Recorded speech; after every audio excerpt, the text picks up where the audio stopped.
Bonjour, hello, nous sommes Andreas et Elvie Gauthienne, un couple passionné d'entrepreneuriat, de culture et d'éducation et de technologie. Et à travers ce podcast Oser, nous avons pour ambition d'accompagner la jeunesse à oser pleinement dans cette génération. Et aujourd'hui, nous allons parler d'un sujet qui est d'actualité, entreprendre avec Christ. Bonjour Andreas, Bonjour, comment tu vas? ça va, merci et toi? Je vais très bien. Je suis très heureuse, surtout que tu viens de sortir un livre qui s'appelle Oser jeunesse, entreprendre pour Christ. Ouais, le livre Oser, entreprendre pour Christ, oui. Ah, est-ce Hein. que tu peux nous en dire plus, un peu plus? Déjà, pour ce livre, Entreprendre pour Christ, d'abord j'ai eu du mal à le faire en livre parce que c'est un condensé de plusieurs réflexions et puis des révélations que je recevais dans des temps de prière. Et pour moi, c'était comme un game changer parce que ça changeait totalement tout ce que j'avais appris. Parce que pour moi, je ne comprenais pas le fait, euh, dans la société, entreprendre avait une vision comme étant un domaine où on ne pouvait pas joindre la vie chrétienne, en fait. Et pour moi, je me disais, est-ce que quand on entreprend, on doit forcément ne pas citer Dieu ou ne pas prendre l'exemple? Et là, je me suis rendu compte que la personne de Jésus était un entrepreneur, en fait. D'abord, c'est là où j'ai compris la différence entre le business et l'entrepreneuriat. C'est qu'en majorité, on pense que faire du business, c'est l'entrepreneuriat. Et moi, j'ai compris, en fait, que le business fait partie de l'entrepreneuriat, mais faire du business n'est pas l'entrepreneuriat. Et à partir de là, le Seigneur m'a parlé de ce livre, d'abord de certaines bases, et j'ai pu en fait comprendre, par exemple, la foi qui était une monnaie d'échange.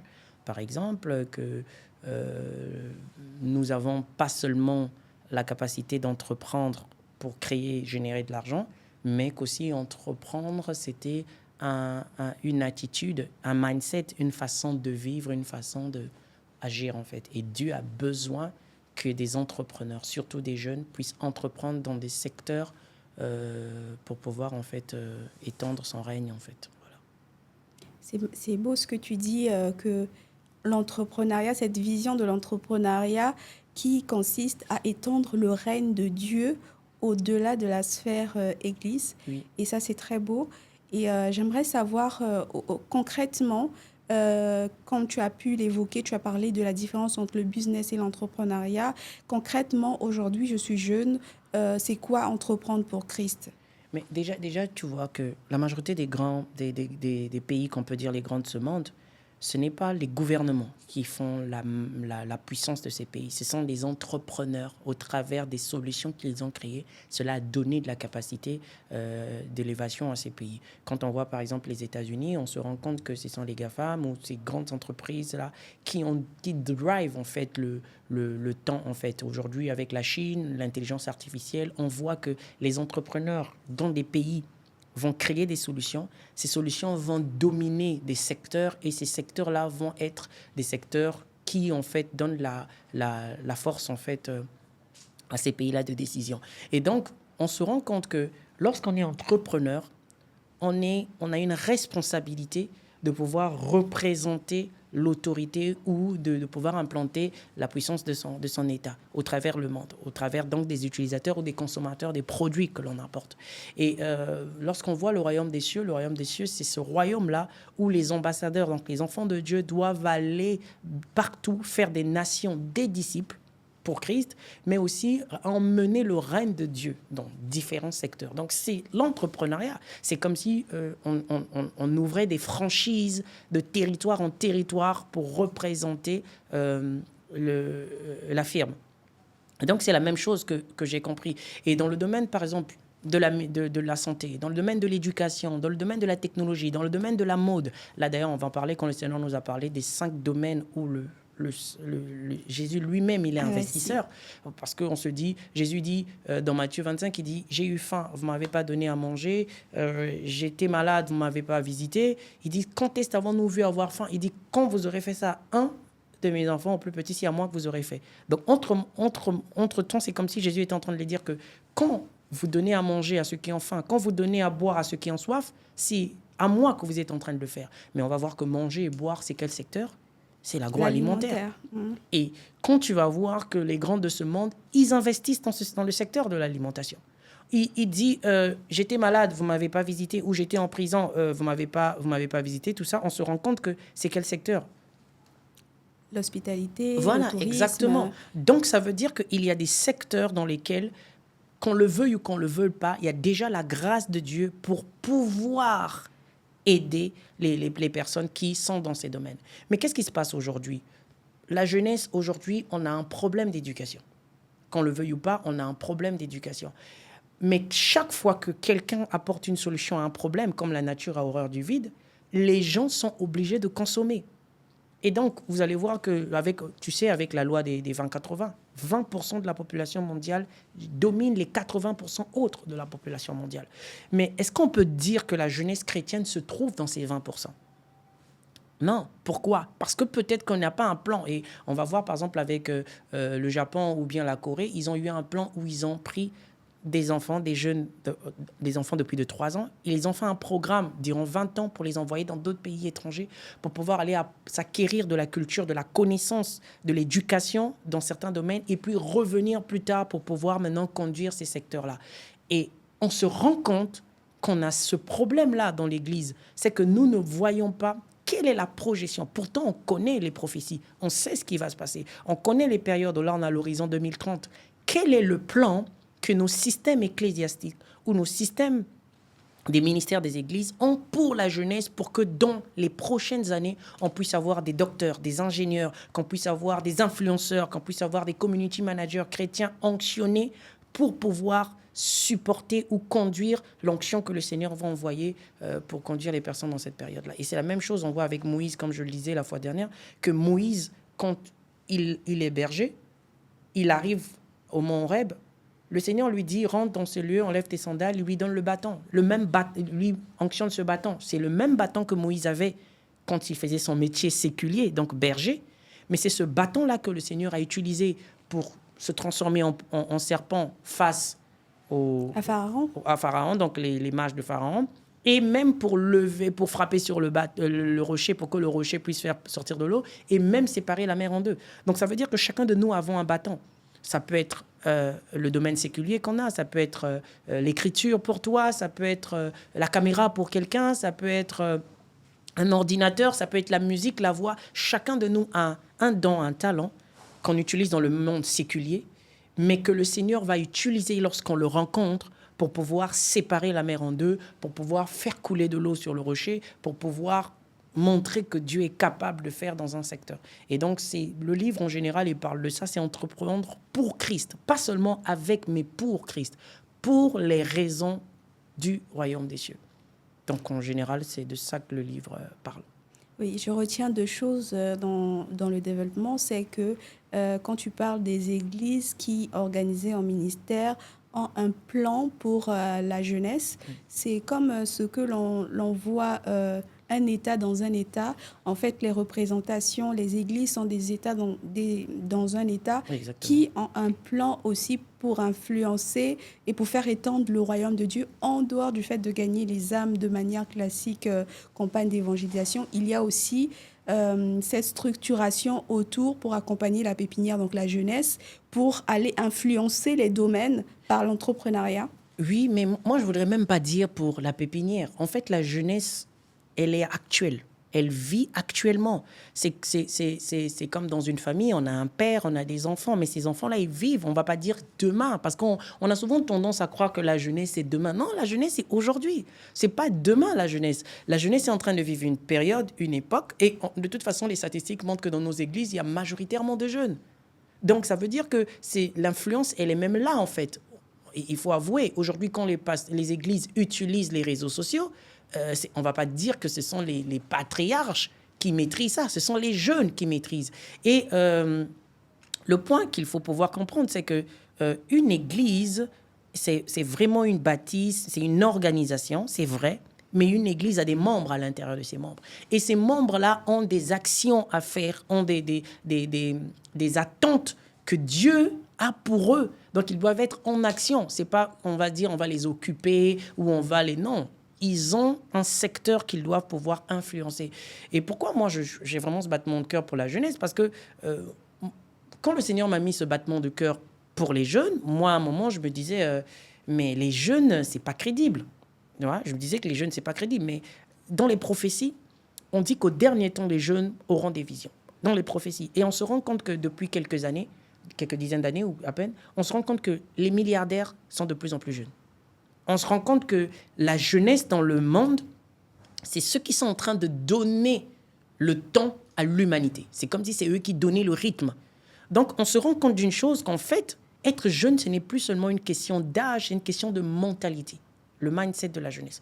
Et le truc, c'est quoi? C'est que dans nos systèmes, dans les sociétés, on a considéré la jeunesse comme étant les incapables, les inférieurs. Donc, ça fait que lorsqu'un jeune vient avec des idées, aussitôt on pense qu'il est encore jeune. C'est ce qu'on dit. Donc, ça fait que même les jeunes eux-mêmes se disent que je ne peux pas. Qui suis-je? Est-ce que je peux? Mais on se rend compte qu'on va dire honnêtement, Jésus, il a commencé son ministère à 30 ans. De nos jours, on va dire 30 ans, c'est pas vieux. C'est jeune. Mais il venait pour changer tout un système. Il a fait jusqu'à 33 ans et demi. Donc, il n'avait même pas 35 ans, Jésus. Vous imaginez? Donc, en 3 ans, tu imagines qu'en 3 ans et demi, Jésus a changé le cours de l'histoire. Et nous, aujourd'hui, on se dit que je vais attendre d'avoir un certain âge pour commencer à faire. Mais qu'est-ce qui te fait dire que tu pars pas avant le temps que tu te dis? Tu vois? Et moi, c'est vraiment... c'est pour ça que je suis très, très content chaque fois que je vois un jeune accomplir ce qu'il a dans ce battement, au travers de son potentiel. Tu sais que j'aime beaucoup Kylian Mbappé. Je me dis, le gars, il court derrière un ballon. Aujourd'hui, on a le jeune Lamine Yamal. Il court derrière un ballon. Il n'est pas docteur, il n'est pas ingénieur de ceci. Il utilise son talent. Mais il faut voir que quand il poste un seul truc qu'il écrit sur Twitter, on voit comment ça peut renverser tout un système. C'est le pouvoir qu'a la jeunesse aujourd'hui. Et la jeunesse de l'Église aujourd'hui ne peut pas juste se dire que, voilà, je viens à l'Église, j'attends que le pasteur me dise de faire telle chose. Et là encore, c'est un autre point. Je sais que ça peut paraître bizarre quand on le dise comme ça.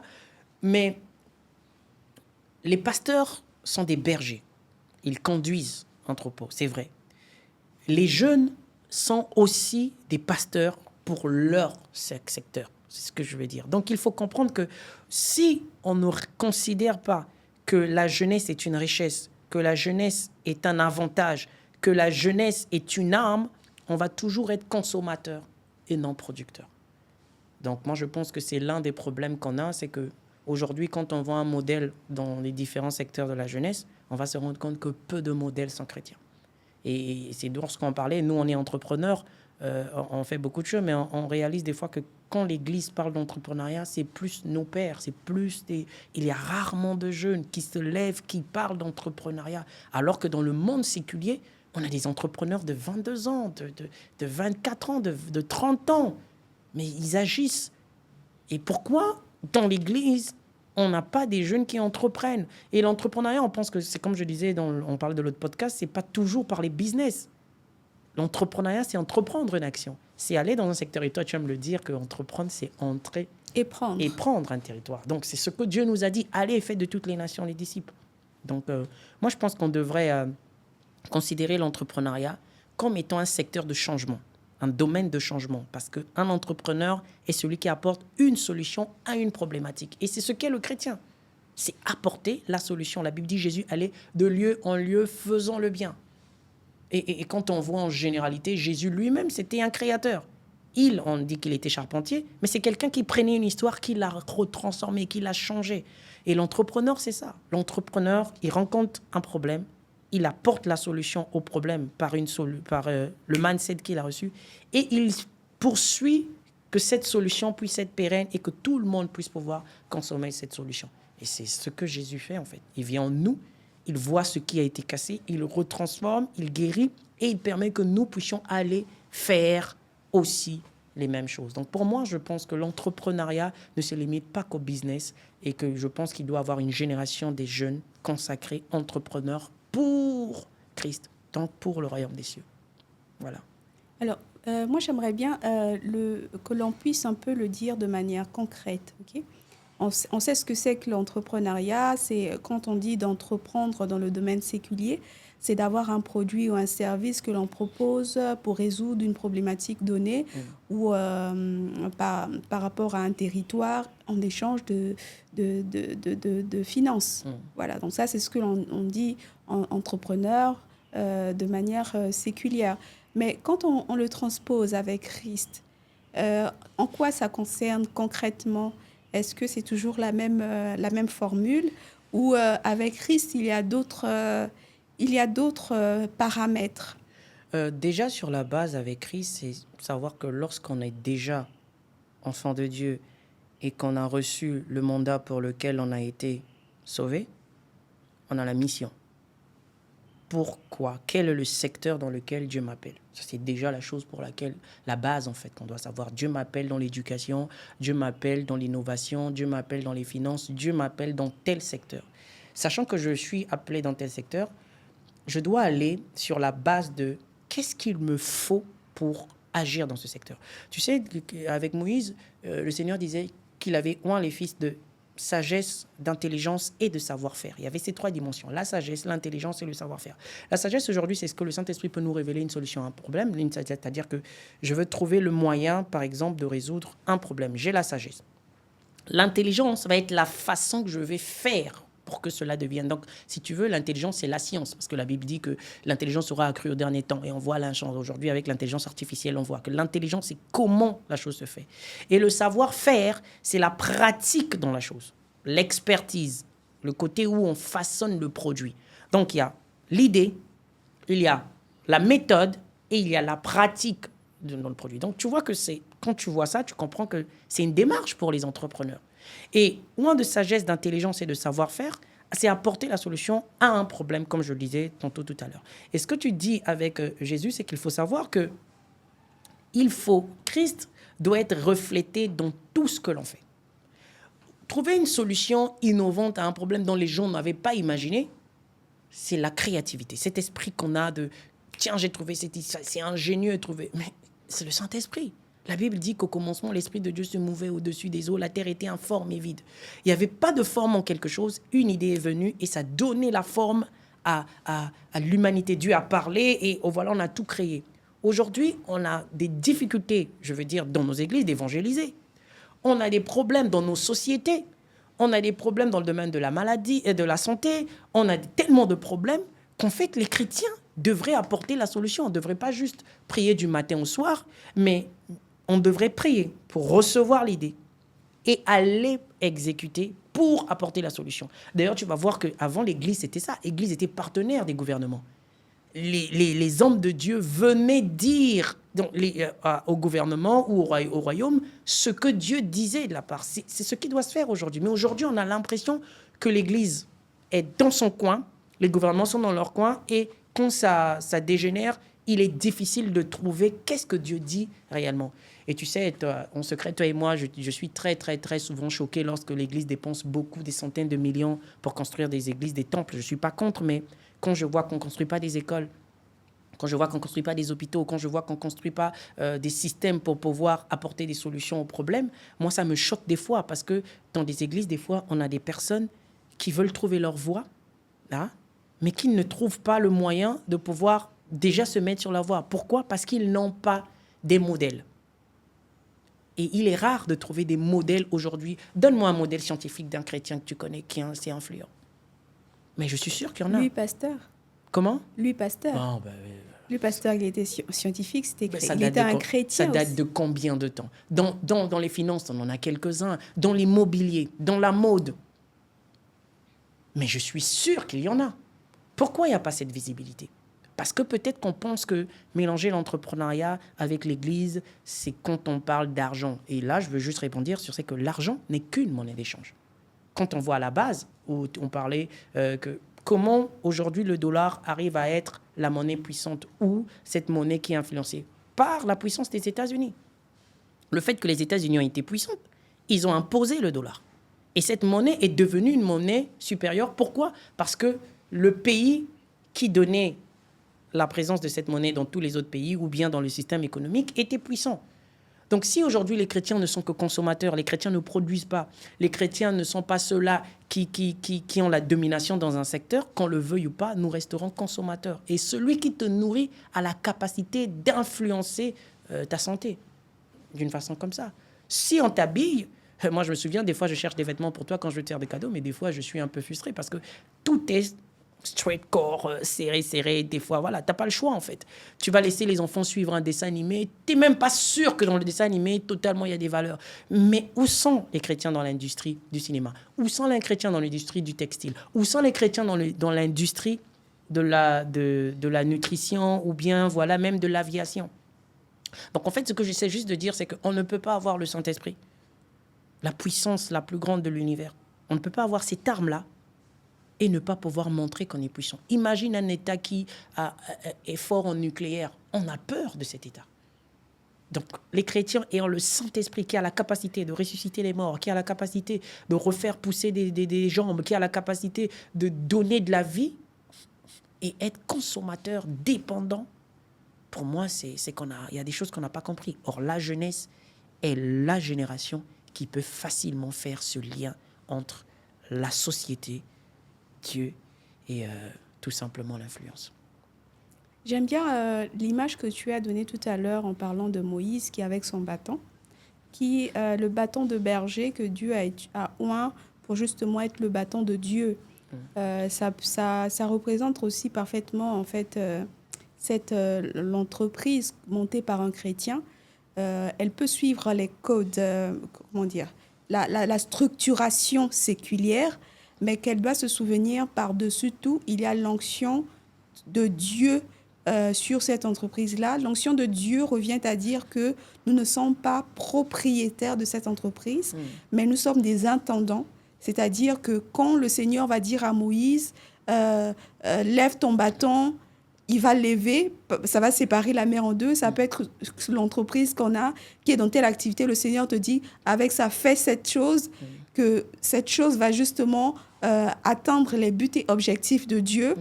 Et il y a aussi la dimension où Moïse, face au mage de Pharaon, qui dépose le bâton, se transforme en serpent.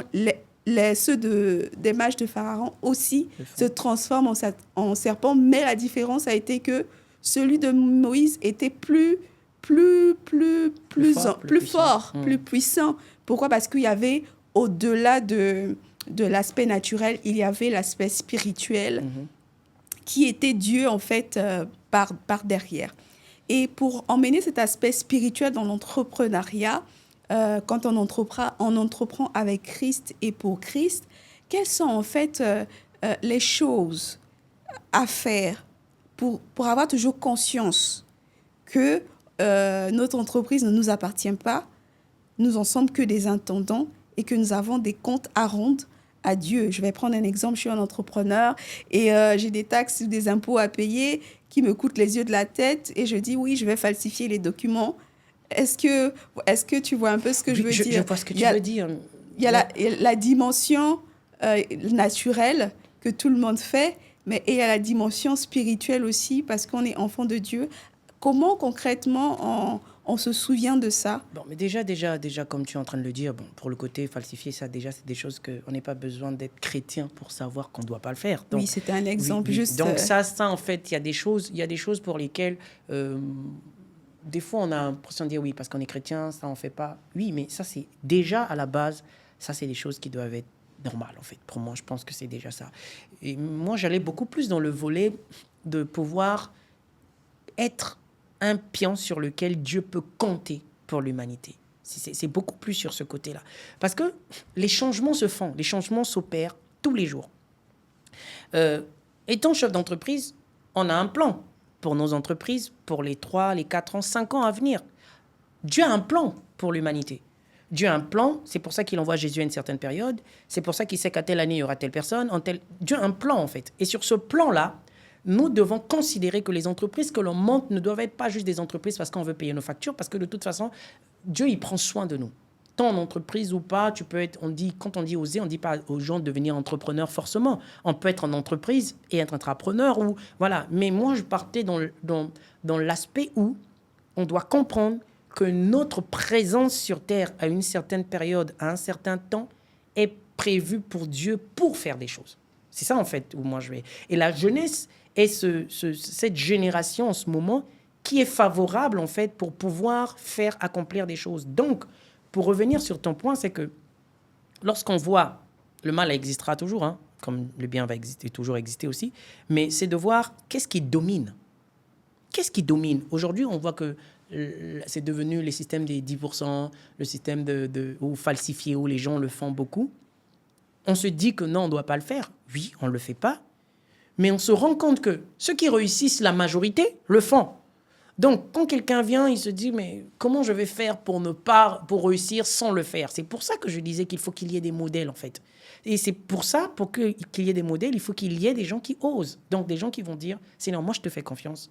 Moi, je veux faire en fonction de ce que tu me dis. Et Dieu va dire, comme avec Daniel, fais telle chose, ne te compromets pas. Et c'est là où on voit la différence, en fait. Donc, moi, je pense que déjà, être chrétien, quand on est chrétien ou quand on est enfant de Dieu, on doit avoir conscience d'une chose, c'est que la vie spirituelle est une vie réelle. Les gens qui sont dans le monde séculier ont leur Dieu. Ceux qui entreprennent aussi ont leur Dieu, qu'on ne se trompe pas. Il y a des gens qui ont leur Dieu. Tu vas te retrouver dans un concours avec d'autres personnes qui vont pitcher un projet. Ils ont fait leur rituel à eux. Toi, tu ne vas qu'avec ton esprit, en fait. Tu vas qu'avec Dieu, avec le Saint-Esprit. Tu dis, Saint-Esprit, prends le contrôle. Et là, on sait encore une fois que le Saint-Esprit nous enseignera toutes choses. C'est ce que la Bible dit. Il nous enseignera toutes choses. Mais nous, quand on prie des fois, on prie, mais on ne demande pas comment on fait la chose que Dieu nous a dit. Donc, moi, je pense que ça va dans l'intimité. Qu'est-ce qu'on a comme intimité avec Dieu? Seigneur, tu nous as emmenés jusque-là. Moi, je ne sais pas. Je n'ai pas les compétences. Aujourd'hui, on va dire qu'il faut forcément qu'il y ait des investisseurs dans ton entreprise. Il faut tout ça, tout ça. Tout ça, c'est ce que le monde nous dit en fonction du système du monde. Mais il y a des miracles qui sont. Il y a des gens où, sans investissement des capitaux, arrivent à trouver une distinction, en fait. Et ça, moi, je pense que c'est le fait d'être intime avec Dieu, le fait de reconnaître que ça, c'est pas à moi. Moi, je suis qu'un intendant. Mais qu'on dis-moi ce qu'il faut faire. Et puis, pour dire un autre point, c'est que des fois, Dieu, il nous surprend. Il y a des choses que Dieu va te dire de faire. Il va te conseiller ou bien il va t'ordonner de faire. Si tu obéis, ça n'a pas de logique, en fait. On ne comprend pas, en fait, mais on dit non, ça ne peut pas marcher. Mais Dieu, il sait toutes choses. C'est pour ça que je dis qu'on devrait comprendre que l'entrepreneuriat est un secteur dans lequel on peut pouvoir mettre Dieu en exercice au travers de nos talents, de nos potentiels. Mais là, tout en sachant que ce n'est même nos talents ne nous appartiennent pas, en fait. C'est Dieu, il dit, le maître, il donne nos talents à ses serviteurs et il dit, voilà, je vous donne ce talent. Mais c'est au serviteur de faire valoir le talent. Et quand le maître revient, qu'est-ce que le maître fait? Le maître, il va le donner au serviteur. Donc, c'est comme si, en fait, les talents que les serviteurs ont multipliés, c'est comme si c'était pour eux-mêmes, en fait. C'était pour leur bien. Et donc, moi, je pense que, pour répondre à ta question de façon un peu plus brève, c'est que c'est l'intimité avec Dieu et c'est le Seigneur qui nous conduit, en fait, sur ce qu'on doit faire et sur ce qu'on ne doit pas faire. Oui, j'aime bien ce que tu dis en termes de reconnaître que nous sommes des intendants de ce que Dieu nous donne en termes de talent et même en termes d'entreprise et de l'intimité parce qu'il y a des stratégies, même marketing, que le Seigneur peut nous inspirer. Il peut nous dire, par exemple, tout le monde fait de la communication, par exemple, sur les réseaux sociaux ou bien dans les médias. Et le Seigneur va te donner une instruction, par exemple, te dire, pour toi, tu ne le fais pas. Toi, tu vas aller de manière directe avec les personnes. Toi, tu vas te dire, mais comment? Et en fait, d'avoir conscience que, comme tu as dit, avec les différents intendants, on doit rendre compte à Dieu, en fait. Ça peut être notre entreprise, mais on rend compte à quelqu'un. On peut être le chef d'entreprise, mais on doit rendre compte à Dieu à chaque... On est gérant, voilà, en fait, employé. On est chef, CEO ou bien cofondeur, mais le réel derrière, quand on entreprend avec Christ, c'est Dieu, en fait, à qui l'on rend fréquemment compte des actions que l'on fait et qui nous conduit et nous oriente dans les prises de décision, d'où le fait d'avoir toujours cette intimité permanente avec Dieu pour demander, Seigneur, montre-moi, sonde-moi. Et c'est là où on se rend compte que Dieu est un faiseur d'entreprise. Exactement. Il est un faiseur d'entreprise, c'est un stratège, c'est un investisseur. Il peut te dire, comme il a dit, va trouver l'argent dans la bouche du poisson. Exactement. Il peut t'orienter, te dire que quand tu vas faire telle action, tu auras tel argent qui va faire ci. Et il peut aussi te dire comment gérer cet argent. C'est pas ton argent et en fait que tu vas faire concrètement avec cet argent-là. Oui, Donc, en parlant d'argent, je crois que je vais terminer tard, c'est sur ce que le Seigneur nous avait dit sur la foi qui est une monnaie d'échange. La Bible dit qu'il en sera fait selon ta foi. Tout ce que l'on fait, lorsqu'on met la foi, on a la capacité ou on a la grâce de pouvoir voir la chose se réaliser. Alors, le Seigneur me disait que la foi est une monnaie. De la même manière qu'on a le CFA ou l'euro, la foi est une monnaie. Pourquoi? Parce que plus on a de la foi, plus notre compte céleste est crédité. Parce qu'il en sera fait en fonction de notre foi. Donc, qu'est-ce que ça se passe? Aujourd'hui, si par exemple on veut envoyer de l'argent aux États-Unis ou bien dans un autre pays, il faut que cet argent puisse être converti en devise locale de ce pays-là. Tu vois? Je peux avoir 100 000 francs CFA lorsque je l'envoie en euros en France. Cette somme-là doit être convertie en euros. Pourtant, c'est toujours les 100 000, mais on aura peut-être quoi, 65 euros ou quelque chose comme ça, je ne sais pas.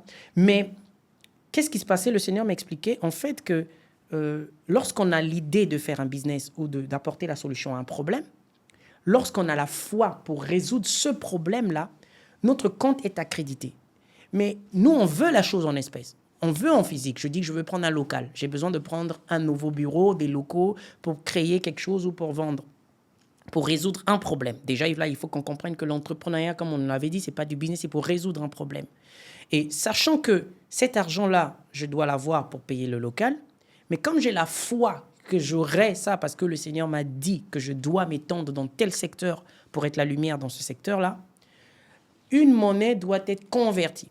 Et là, le Seigneur faisait comprendre que de la manière dont tu prends le CFA pour convertir en euros, ce système monétaire de conversion-là, spirituellement, c'est ce qu'on appelle la faveur divine. Donc, ça veut dire que si tu as besoin de 200 000 francs, par exemple, pour prendre un local, et que toi, tu n'as pas les 200 000 francs, mais tu as la foi que tu auras le local, la foi que tu as, le Seigneur, en faveur divine, va convertir le montant de ta foi, disons tes 200 000 dans le compte céleste. Il va t'envoyer peut-être 100 000 francs en espèces, ou quelqu'un va te donner 100 000, ou un travail va te fournir 100 000. Et le reste des 100 000, ça va être la faveur divine où il va incliner le cœur de ton bailleur, ou à ce qui coûtait 200 000 francs, on va te donner, par exemple, le local à 100 000 francs. Toi, tu vas te dire, j'ai eu de la chance. Non, c'est juste que Dieu a payé 100 000 francs en espèces et il a donné les autres 100 000 francs en faveur divine. C'est pour ça que la Bible dit qu'il incline les cœurs en notre faveur. Et ça, c'est des choses que le chrétien emploie. Parce que le chrétien sait que Dieu m'a envoyé là et Dieu fera pour que j'obtienne la chose. Tu n'as pas besoin de savoir comment il va le faire parce que l'argent n'est qu'une monnaie d'échange. Comment je vais convertir la somme que j'ai? Comment je sors d'une famille pauvre pour aujourd'hui être leader dans un secteur? Tu ne sais pas comment Dieu va faire. Tu n'as pas besoin d'aller à Harvard ou à une grande université. Dieu va faire à ce que la connaissance de Harvard qu'on obtient, Dieu va te donner. Par exemple, tu vas rencontrer quelqu'un ou tu vas lire un livre qui te fait gagner du temps. Et cela, c'est une faveur divine.